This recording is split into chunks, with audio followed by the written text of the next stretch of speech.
Terry McAuliffe, thanks for sitting down with us. Thank the you. last time we had an opportunity to speak with you was at your final debate with your Republican opponent. And I want to go back to something that you said in that debate. You said this. You said, I don't think parents should be telling schools what they should teach. So are you saying parents shouldn't have a voice in their kids' education? Sure, parents should have a voice, and parents do have a voice. I mean, I'm a parent of 5 children here in Fairfax County, Dorothy, and I've raised 5 children. The issue is here in Virginia. I mean, you look at my record. I put $1 billion in education. I got rid of 5 SOLs. Why? When I was running for governor, all the parents came up to me and said, you know, there's too many tests here. Children are learning to memorize, teachers are teaching to test. But there is a huge difference. I got into this race because of education. We're 50th out of 50 states in average teacher pay as it compares to the average pay. That's disgraceful. I'm going to raise teacher pay above the national average for the first time ever. I promise you I'll get all 41,000 at-risk 3- and 4-year-olds pre-K. And I'll get every child broadband, because it's unfair during COVID that 14% of our children don't have broadband. And the real difference on education, let's be clear, Glenn Youngkin has a Donald Trump, Betsy DeVos plan. He has said publicly many times he will take money out of public schools and put them into private. The Washington Post just did editorial, and 3 independent reviews have been done of Glenn's plan. 43,000 teachers will be cut in Virginia. So did you misspeak during that debate? No, I was talking about what we need to do, bringing people together. We have the state boards, we have the election, we have the Board of Education, and we have the local school boards who are all involved in this process. But the issue is, how do we deliver a world-class education? And the way we do that is invest in it. As I say, I'm going to put $2 billion in. And for me, this is not a hope for promise. I've done it. I mean, I built the best education system in the country when I was governor before. And I remind you that when I went into office, I had a huge deficit, and I still put $1 billion into it. And if you're reelected, would your future administration, your State Department of Education, issue mandates to schools telling them what to teach and how to teach it? So you rely on the state board working with the school boards to determine what is the best curriculum to give your children a world-class education such that they can get the skills to match all the jobs I brought to the Commonwealth of Virginia. And Glenn Youngkin goes around saying to parents that he will ban critical race theory as soon as he's elected. Let me be clear. Critical race theory is not taught in Virginia, nor has it ever been taught. And I'll be honest with you, I find this so offensive. It is a racist dog whistle. And all he's trying to do is divide parents and use children as political pawns. What every parent should be concerned about, how do we have are our children getting the best skills they need to prepare them for the jobs of the 21st century? That's what I did as governor before. And he will cut 43,000 teachers and take $10 billion out of our education system. Please don't take my word for it. Everybody just go read the Washington Post editorial or look at the 3 independent studies. That's the fundamental difference on education. I'll be the education governor. But he will be a governor that will divide people. He's talking about issues that don't even exist in Virginia. And we got to move past that. We have huge challenges with COVID.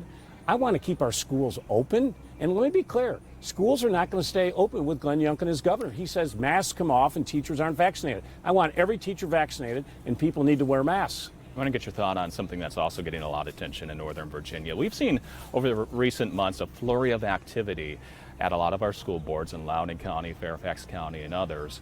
And the U.S. Attorney General came out with a memorandum on October 4th directing the FBI, U.S. attorneys to work with federal and state leaders to get involved with disputes between parents as well as school board and school staff. Do you agree with President Joe Biden's U.S. Attorney General on this and what he's trying to accomplish? I'll leave the Attorney General of the United States to make their decisions. I have no knowledge of it. They're going to make their own decisions. Listen, we want to keep our schools safe. All I'm telling you is, Governor, I'm going to build the best world-class education. And for me, I don't care who our children, the color of one's skin, whom they love, or who they pray to. Everybody gets treated equally. The big challenge I want to do also is to rebuild our schools. I need a big bond initiative. We have 50% of our schools are 50 years old. I was recently in Bristol, Virginia. I saw an 87-year-old school that was infested with rats and bats. Your education should not be dependent on your zip code. I mean, so that's the issues I'm going to focus on, not divisive issues creating divisions between parents. When I was governor, I traveled the state, met with parents, teachers, educators, students. And that's why I came up with all of those great ideas for redesigning high school. We led the country on our redesign high school initiatives. I was very proud of that. We added cybersecurity concepts beginning in kindergarten. We're the first state to do that. That's what I'm going to focus on as governor, not let Glenn Youngkin come in with his racist dog whistles and divide people. It's just not productive. Let's move to crime. Your Republican opponent said that the murder rate went up 43% when you were governor, and the rape rate went up every single year when you were governor. What would you do differently in your second term to address violent crime, decrease violent crime in the Commonwealth? When I was governor, I had the lowest crime rate of any major state in the United States of America. Let me say that again. The lowest crime rate of any major state in America. Not second, not third, not fourth. The lowest. Why? I always invested in our sheriffs.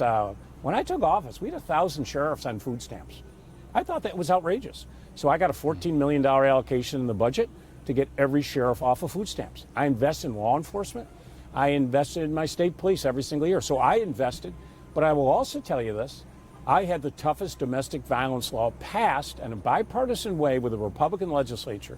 Today in Virginia, if you got a protective order against you, you have 24 hours to hand in a firearm or you will be charged with a Class 6 felony. Why? 5 times more likely is a wife or spouse to be killed if there's a weapon in the house. So I always leaned in to keep our community safe. And let's be clear, Glenn Youngkin has said there's not one gun protection bill, not one, none he would support. He'd roll back background checks.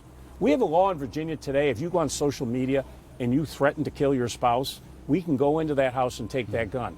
Glenn Youngkin would roll that back. That's why you see Moms Demand Action, you see all of these folks here today.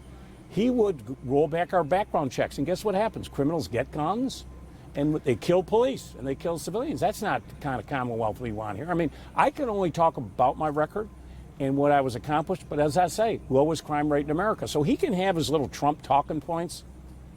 I deal in facts, and I'm very proud. Lowest crime rate of any major state in America. And I want to get to COVID and the economy, but real quick, I've heard you say that you want to invest $2 billion into education. How much would you invest in public safety? Is there a number? Yeah, and I don't want to get through all the numbers that we're dealing with, but I know with the state police, they're down about 320 state police officers. They need about $24 million. I can go through the entire budget if you want to do it. All I'm going to tell you is, and I've talked to Colonel Settles and everybody else, because I was there for them before. They had no issues with me. I'm the only governor to be named an honorary sheriff by the Sheriff's Association. And real quick, in Virginia history, I'm the only one. Why? Because I invested in them. We heard a lot of feedback from our viewers in Northern Virginia on where you stand on COVID-19 vaccine. So real quick, yes or no, I know you don't have much time left. Do you support vaccine mandates for state employees? Of course I do. What about kids who are eligible to get the vaccine? For you. I'm for everybody getting vaccinated. I have been a leader in this country. Schools, nurses, doctors. I want every employer to mandate that their employees be required to be vaccinated. Last March, you told me that you said it should be up to businesses to require that, but you want the state to require. Oh, wait a minute. I can only do what I legally can do. I can do state employees. I can't mandate I can be a bully pulpit. I don't have the legal authority to do that, but clearly I can for 122,000 state employees. And there's a real difference in this race. Glenn Youngkin is an anti-vaxxer. He goes on TV or a right-wing radio and says, you don't want to get vaccinated, don't do it. There's many good reasons to not get vaccinated. No, there's not. 10% of Virginia's population has been infected. We just lost 2 11-year-olds the other day. Today, 1,100 children are in hospitals here in Virginia. He talks about Florida. 225,000 students today in Florida are under quarantine. 87 teachers are dead. He says day one, mask off, no vaccination. I am very worried about the future of this country if we do not end COVID-19 as fast as we can. And the only way we can do that is to get people vaccinated and people be safe wearing masks. Would you require kids in schools to get vaccinated, whether that's attending school in person or participating in school sports? Yeah. If the CDC says these are safe, then you bet we need to do everything we can to end it. And there's a real difference in this race. He is an anti-vaxxer.